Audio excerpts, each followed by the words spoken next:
at Baylor, because it's so Christian and like they have chapel, so they have a way of preaching a message to you. One thing that I feel like people talk about a lot is having a servant's heart, and that's why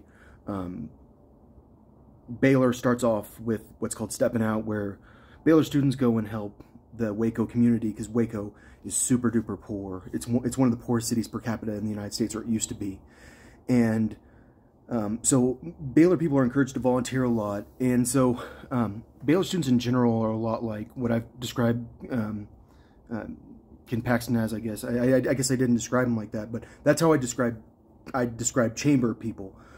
Chamber of Commerce is probably the hardest working not fraternity at Baylor.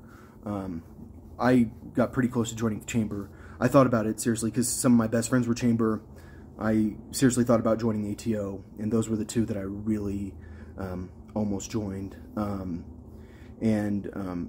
ATO was sort of Christian, and I was sort of Christian, but they were also just my buddies. And then Chamber, they were my friends too, both the guys and the girls, but especially the guys. And so the reason I didn't join Chamber is because it is so much work to be a member of Chamber from a physical work perspective. Like it's the working group. They work for Baylor. Like it's the people that really love Baylor. And so that's when I talk about Ken Paxton being a member of Chamber and that meaning something about him or saying something about him, combined with student body president. I'm just saying, like, he's a guy that will work hard and he'll work for nothing. He'll work because he loves something. And Ken Paxton loves Baylor. Chamber people love Baylor more than like anyone. When I was at Baylor, he wasn't one of my best friends. He was my good buddy. He was student body president. He was Chamber.